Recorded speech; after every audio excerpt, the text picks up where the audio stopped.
Can you talk about your year this season? You were supposed to play with Barrie, of course, but then you go over to Sweden, and it looks like you did quite well there. Can you just talk about just that experience? Yeah, for sure.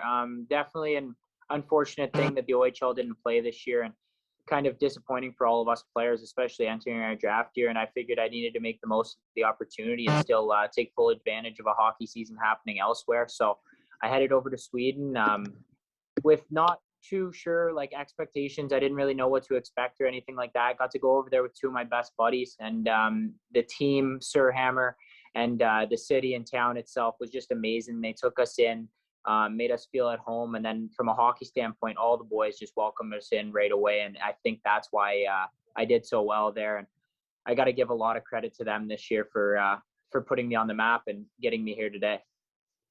Can you describe your game and also who you model your? Oh yeah, for sure. So I mean, my game, I'm a quick forward. I'm not the biggest guy, height-wise anyway, but I like to battle, get in corners, get pucks out, use my speed to my advantage, a quick release shot while being a heads-up player at the same time. And a lot of times I would compare myself to Travis Konechny for a while, but playing in Barrie and stuff too, I get a lot of comparisons to Kevin LeBanc actually. So it's kind of funny, and I know I talked to that with the Sharks scouting staff when I did my interview. So those type of players. And I know that you are half of a pretty popular podcast. Now you are with the Sharks. So which Sharks player would you most like on your podcast? Whew. That's a real good one now. I mean, we'll have to see at camp if I can persuade any of the boys to come on, but Brent Burns would be pretty cool. He seems like a beauty off the ice and obviously an unreal player on the ice. Thank you so much, Ethan. Congratulations. Thank you. Jordan. Hey, Ethan. If you just want to go back to a couple years ago, you spent 2 years there in the OHL, Saginaw, Barrie. How much did your coaches mean to your development leading to this point now, getting selected by San Jose? Yeah, no, I have to give a lot of credit to all my coaches. When I first got drafted to Saginaw, I walked into a great organization with Dave Drinkle drafting me there and believing in me, and then Chris Lasry really developing me as a player there. I had to play more of a lower down the lineup role there and earn my minutes. So that was pretty special for me to learn the defensive side of the game and be more responsible and stuff like that. So I learned the nuances of the game well there. And then once I made my trade to Barrie, then I had Warren Reichel for a brief period of time. It was amazing for me, and I really loved him. And then I had Todd Miller, who I owe everything to, because without him trusting me and putting me on the ice in all situations last year and developing me as a player, we do so much work on video after practice and after game and stuff. And he was always in my corner. So I owe him a lot of credit too. So without them, yeah, I definitely wouldn't be the player I am today. And so that's where we're at.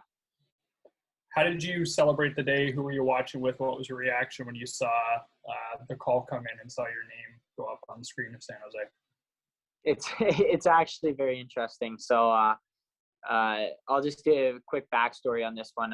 So my brother is a really good junior golfer. So this week we're in Pinehurst, North Carolina, and he was playing in the U.S. Junior Amateur Tournament, and it just wrapped up a few days ago. So we were actually, after last year, after the disappointment of the draft, I figured I don't really want to watch the draft or anything this year. I don't want to put too much pressure on it. If it happens, if I get a phone call, great. If it doesn't, just put my head down and go back to work. So we were actually in the car driving, and we stopped in West Virginia to cut up our trip because I live in Ontario.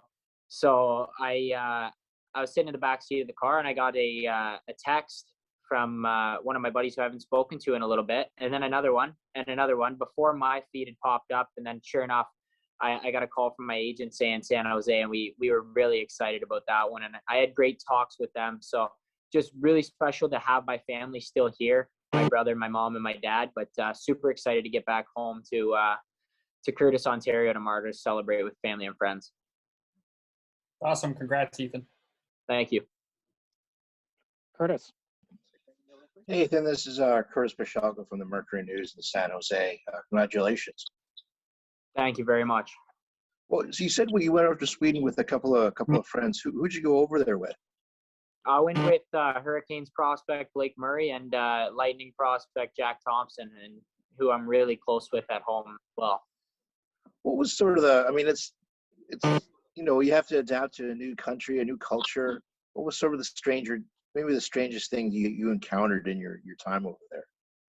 Well, going there during a pandemic, and especially in Ontario at that point, we were fully locked down. So when we got there, we were a bit hesitant. We were like, oh my God, like what are the restrictions going to be and stuff like that. And we got there and it's pretty wide open. Like we'd go into grocery stores, like nobody was wearing a mask. Nobody even talked about COVID there. So that was definitely a little bit different for us. And then the language barrier wasn't as bad as I thought, though. A lot of the Swedes spoke amazing English and made us feel right at home. So like I said before, they did really good in kind of getting us into our place and settled in, and would help us with groceries, get us around with drives and stuff, as we didn't have a car there. So I got to give a lot of credit to the whole team and the whole staff there for making it pretty seamless transition for us. But other than that, a little bit different foods too, though, like meatball is pretty common and stuff like that. So we had a little bit of a different eating habits, but we made do, and it was a lot of fun. I have to admit, I'm not terribly familiar. What the league that you played in there, is it comparable to the OHL, or how does it kind of stack up maybe to junior hockey or Canada? Yeah, I've been asked this quite a lot, actually. So it's a lot different. As you guys know, we're on the big ice, right? So there's a lot more time and space, but you're playing against grown men. So I was playing against 37, 35-year-old men every night, which was a different ball game for me and the two other guys. So the guys were a lot stronger, a lot harder on pucks, and a little bit more wiser. They might not have been as fast per se. Or actually, you know what? The speed was probably pretty comparable, but you know what? I'd say there's more skill in the OHL, but that league over there, the guys they've seen a lot more things. They've played in a lot more games, more experience kind of thing. So I definitely say it is pretty comparable to the OHL, but in totally different manners. So it's just maybe a rung or two below the SHL, for instance. Right. Yeah. Okay. Hey, man, thanks a lot. Congratulations. Thank you.